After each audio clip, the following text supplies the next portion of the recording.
Chers internautes de Nouvelle Aube, bonjour et bienvenue. L'ancien président de la transition, Paul-Henri Sandaogo Damiba, est de nouveau sur la sellette. Les autorités burkinabées viennent de décider de geler ses avoirs pour une durée de 6 mois. Il est accusé de financer ou de participer à des activités terroristes. Plus de 100 autres personnes sont concernées par cette mesure.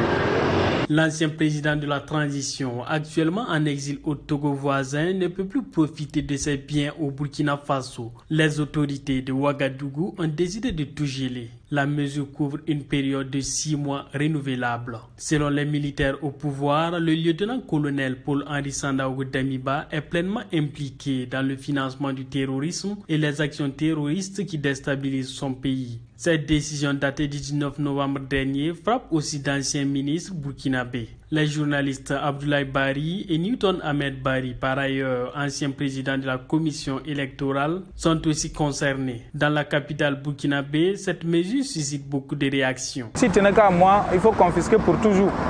Donner ça au trésor pour que ça devienne bien public. Voilà, c'est normal. Parce qu'ils ont, grâce à leur complicité avec les terroristes, combien de vies sont perdues? Si je prends la plus remarquable tout dernièrement, c'est Barsalago, dans le mois d'août. Combien d'innocents ont perdu la vie? Combien d'FDS ont perdu la vie? Si d'autres fonds ailleurs, c'est à l'État central d'être vigilant et contrôlé pour empêcher que ça rentre à l'intérieur. Mais ce qui est déjà à l'intérieur, il faut bloquer pour empêcher source de financement interne. Geler les avoirs de quelqu'un n'est pas dit qu'on a confisqué ou bien qu'on a arraché. Mais on le gèle pendant un certain temps, voilà, afin de pouvoir faire un travail.